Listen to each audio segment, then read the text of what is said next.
marketplace. And I don't care if you're a new licensee and you're going up against a big dog. Christie's will get you where you need to go. I'm going to be visiting all the offices and explaining a little bit more about what my role is and how I can help you. Mark and I kind of collaborated on this because we realize we have this priceless brand and it's ours exclusively, and we've been kind of underutilizing it as a company. So let's say an opportunity comes your way and for a listing, and maybe you're just a little bit maybe intimidated about the upscale marketplace. Or maybe you are brand new and you're intimidated about going on any appointment, and you feel like, I'd like to be able to use Christie's. I'm not sure I have the chops to go in and visit this $4.5 million home by myself and bag this listing. Well, that's when you can call me. My new role is that I'm going to help you with the use of the Christie's brand. And in so doing, I will literally come to your office dragging all my Christie's toys along with me, and we will literally put your listing presentation together and discuss what should be said and what the key points are that you may want to make on your appointment, which materials you want to use, and that type of thing. And then I will also go with you for the presentation. And if you're rocking it, I'm going to be quiet as a church mouse, okay? But if you might be stumbling just a bit, or somebody's asking questions that you don't feel prepared to answer, I can stealthily move in and handle those questions for you so you don't get kind of lost in what you were trying to say. And Stella, if I could piggyback on something that Debbie said, I went on a listing appointment with my partner Gary, and we knew the people. Usually they're strangers. They call from our mailers. And I brought my PowerPoint. And I want to say this, you should have a PowerPoint presentation. If you don't want to make your own, use the Dilbeck presentation or use the Christie's presentation. Because if you don't, and the next two realtors in are doing a PowerPoint presentation, it's going to make you look weak in comparison.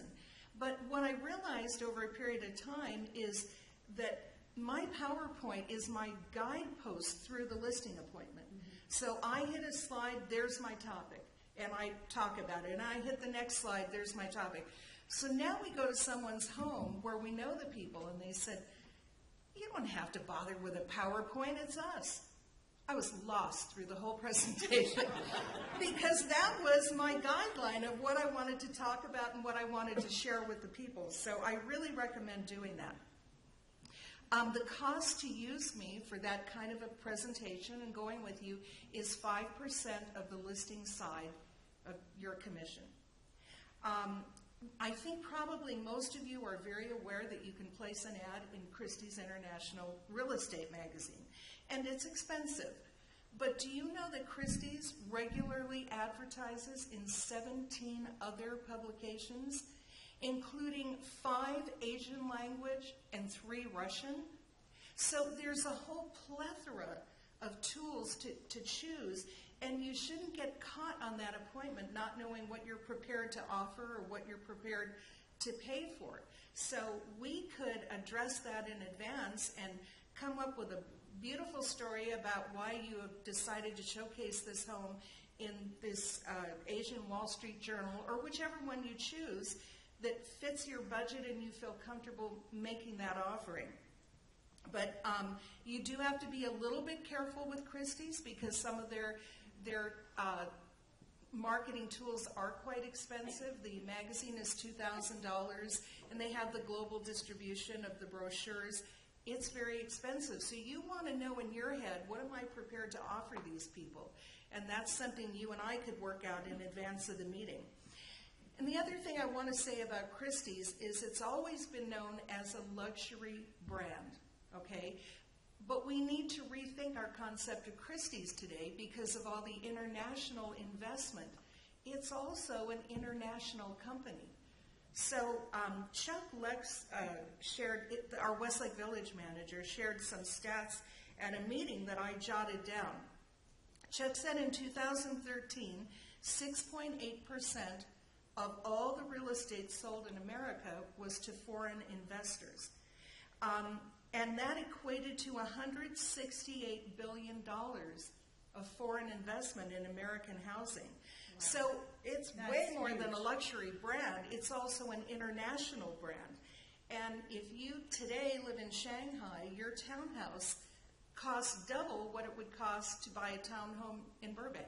Wow. Double. So we sometimes think of these moguls coming over, these multimillionaires buying these huge mansions for $40 million. Well, is there investment like that? There is some investment like that, but there are also just regular folks that are coming over here to buy something for $500,000. So that's another way that I think we can create great image on an appointment for Christie's, the international aspect of it. My partner Gary Aston and I began a Dilbeck Estates Christie's International Real Estate mailing campaign in our own community. And Gary was a brand new licensee 2 years ago, and I was a full-time branch manager.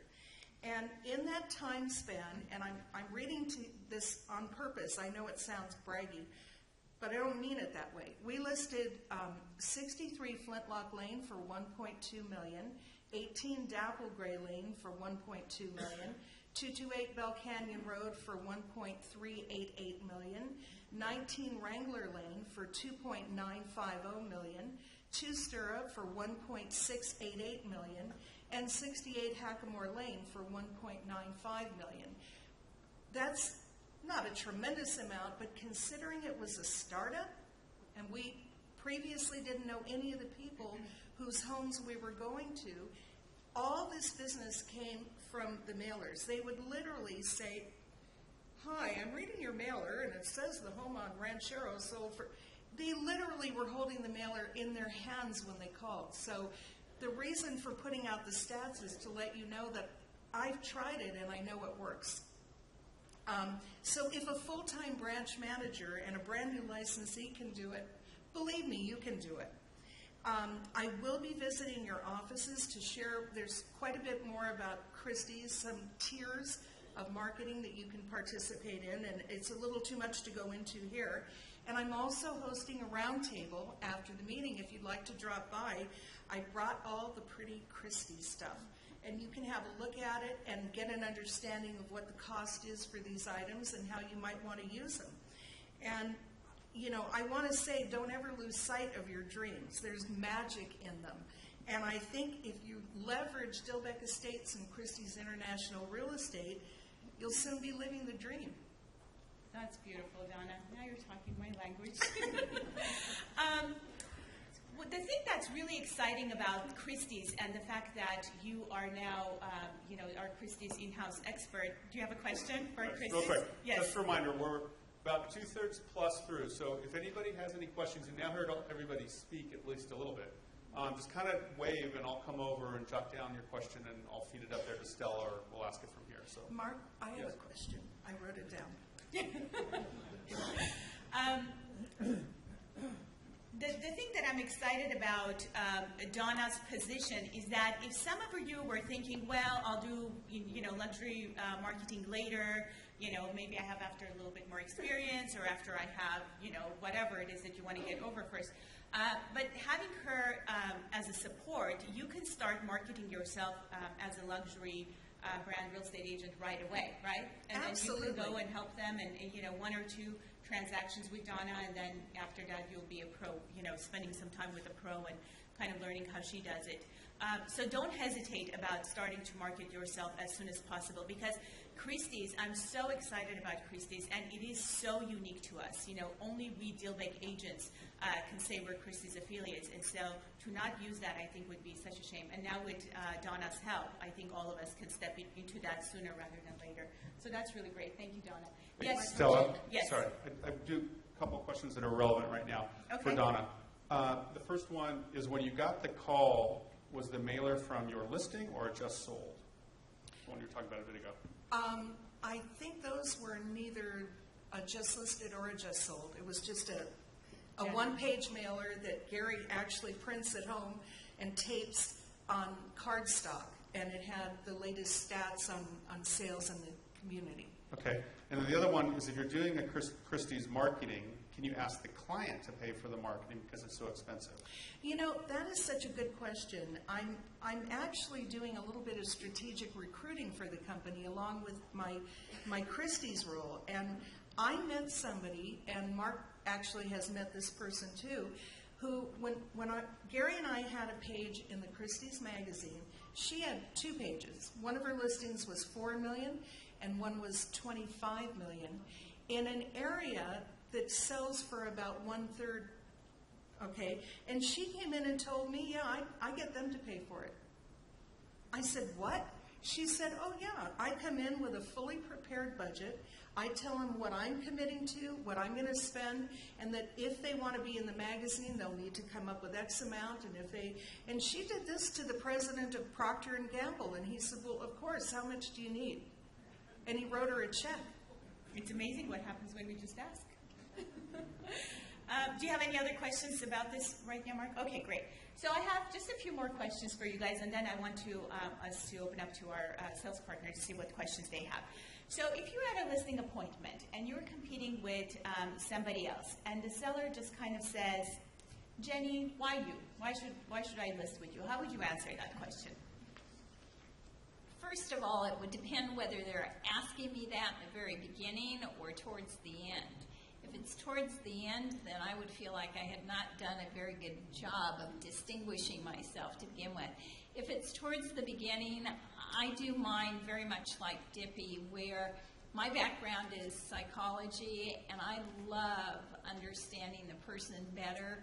So I get into asking them a lot of questions up front about why they're selling, what it is they really want to accomplish, what's more important, to sell something quickly, to sell it for more money, and they get into some of the motivations of why they're doing it. If it's someone who's very mature that's lived in their home for a long, long time, sometimes there's a lot of sadness around leaving the house, so we even get into a discussion of that. I'm then asking them, when I go into my comparative market analysis, I share with them all the different areas I can talk about, but I ask them what is really important to them. What do they want to leave the meeting knowing? So that I'm personalizing the approach and tailoring it to that person so that it's, number one, not canned, and number two, it becomes about what it is that they really need to make an informed decision. The other thing is, of course, we all have wonderful, unique things about ourselves, whether it's that you came from a graphics background, or you have a human resources background, or you're wonderful in one-on-one with people and really listening to them. And that's something that each of us should expand on as being a skill that we bring to that equation, and really emphasize whatever it is, whether it's your marketing ability, your negotiating ability. Maybe you've been in other sales positions and you're very comfortable with the negotiations, but be sure to really distinguish yourself. I've had a number of clients when I started out talking to them who said, you know, Jenny, you guys all sort of look alike and you kind of sound alike and you say the same things. And of course, that's a challenge for me, and I love a challenge, but it really is about them seeing us as sort of all doing the same thing. So how do you distinguish yourself? How do you make yourself stand out? Why is it that they really want to hire you? What can you do for them that nobody else can? That's terrific. I love what you said about your unique value proposition. We each have gifts and talents that are very uniquely ours, and it really is such an important thing to spend some time learning about what your unique value proposition is. What is it that you bring to the table? And then you say, this is what I do that's really great, and this is how you benefit from it, right? So kind of, so first it's understanding your unique value proposition, and second is being able to articulate that at a listing appointment. That's really awesome. Donna, how would you answer that question? Well, I have many times throughout my career asked a new licensee, why should I list my home with you when Joe Smith, the local hero, has done so much business? Why should I pick you? And the usual reaction to that question is, I mean, deer in the headlights, they have no idea on earth. And what I've said to my new people is, if you can't differentiate yourself from the competition and explain what it is that you provide, why would they choose you? That is huge. That's really, really important. Yeah, I mean, you have to, this is how I feel when I go on a listing appointment. How arrogant is this? I'm the best. They can't get anybody that will do more or provide better communication or service or photography or brochures, follow-up, written follow-up. Nobody else will do what I do. And that's how I kind of like to differentiate myself from the competition. That I have said on every listing appointment I've ever been on, if you have to call and ask me what's happening with your listing, then I haven't done my job. Terrific. So you first have to be sold on yourself before you can sell yourself to your clients. That's really great. Awesome. So you guys are all really, really good at getting listings. And even sales partners as wonderful as you, sometimes you go on a listing appointment and you don't get it, right? Has everybody had that happen? So it's really important I think for all of us to know that, nobody wins 100% of the time, right? So sometimes we lose. So when you don't get a listing that you really wanted, how do you deal with that disappointment? How do you manage that disappointment? Because a huge part of our success is also how we manage disappointments, right? So I'd love to hear from as many of you as possible. Who would like to answer that? Stella, Barry, just real quick, let me throw another one in there because it goes right with this as you Yeah. answer the question I think about that came from the audience. How do you motivate yourselves when you're in a rough patch or having a rough day? So let's answer the disappointment first, and then we'll come to the motivation. Barry, how do you manage your disappointment? So the first thing I do is I put a voodoo curse on their house until they listen. You weren't supposed to say that part. That's just a It joke. slipped out. I always call and ask why I didn't get the job, and I learned from that. In the old days, I would get upset. I would, fester over it.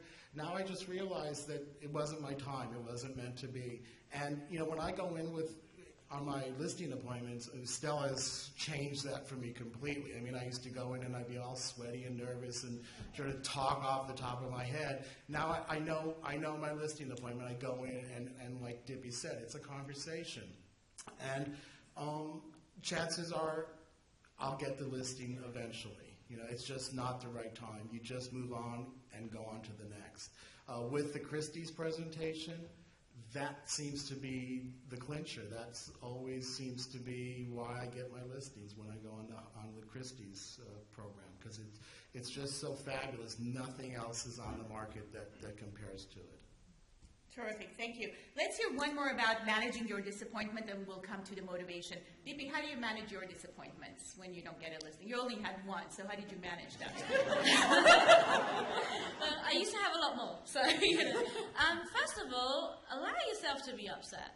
Don't think that immediately you have to be happy about it, because you're not. You're sad. You put in a lot of effort. You didn't get the listing presentation. Be upset about it. Have a tub of ice cream. Do what you need to do. Do it and figure out how long you want to be miserable about it, because you are going to be. So, And then you call your coach. Yeah, Coach call your says, "Get coach. over it." Whether it's an hour, whether it's an hour or a day, put a limit on it. Don't go for 2 weeks humming and hawing that you didn't get the listing presentation. But after the day, I do exactly what Barry does, which is call the client. This has been so valuable to me. When I didn't get my listing presentations before, the listings before, I knew exactly why. And don't come at it from a place of a defense mechanism. You didn't list with me. Why was that?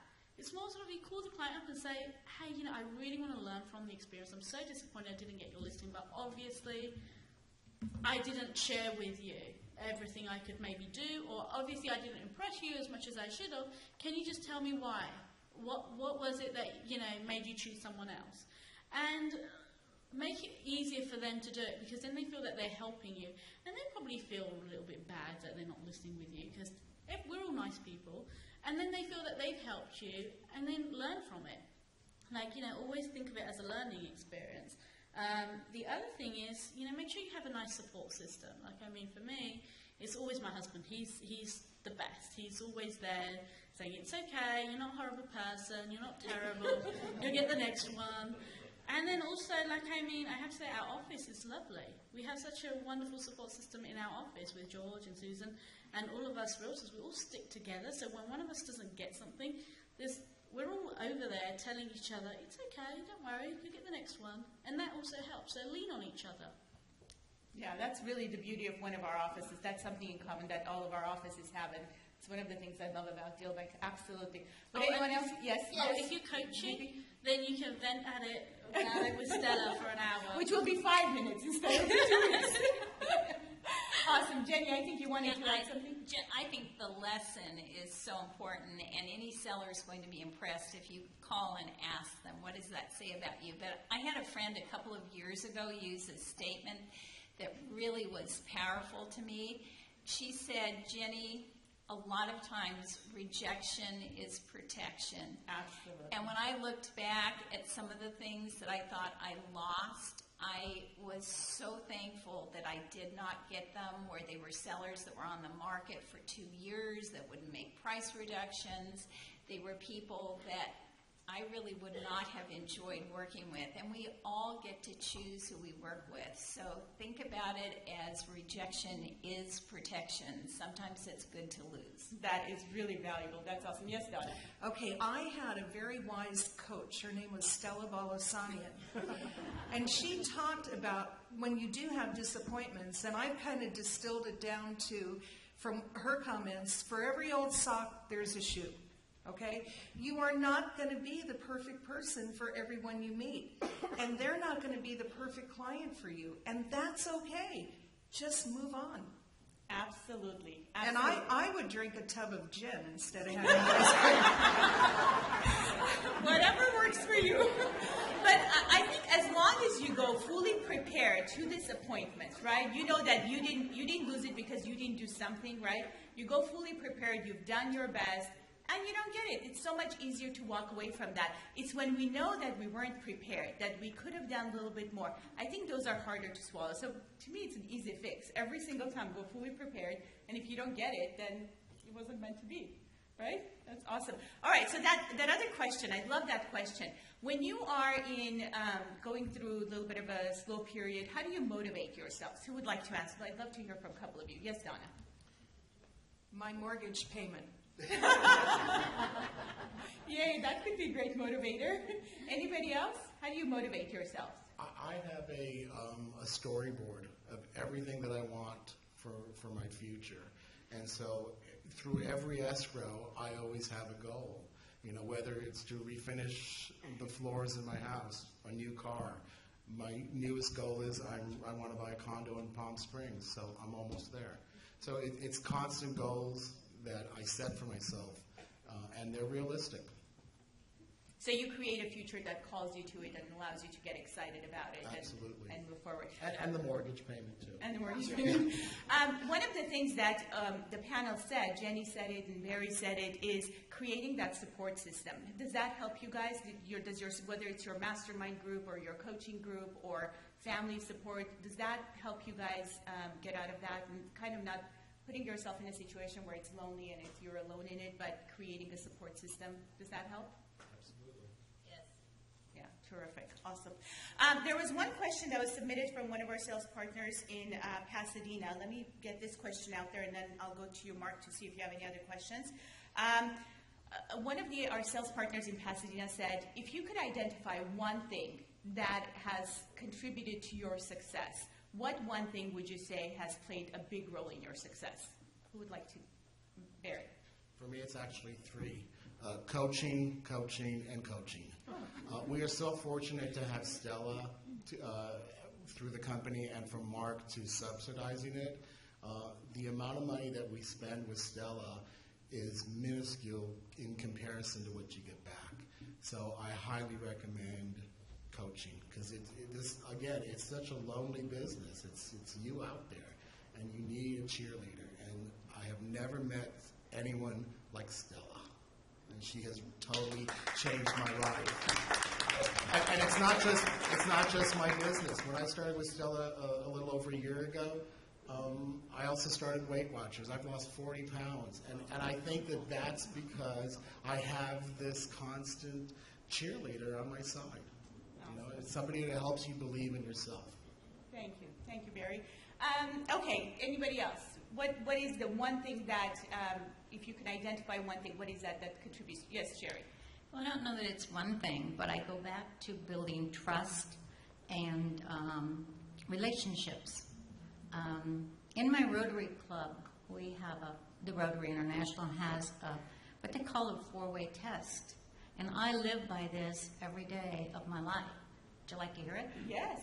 Okay, it's quick, but first, is it the truth? Second, is it fair to all concerned? Third, will it build goodwill and better friendships? And fourth, will it be beneficial to all concerned? And I think if we just go out there every day living that, people are going to trust you and you will build relationships. So that is beautiful. Thank you for sharing that. That's really awesome. I will be stopping by your table to get the details of that. Dilbeck. For me, I would say it would be mindset. There's always a million reasons why you can't do something, why we're not going to be successful.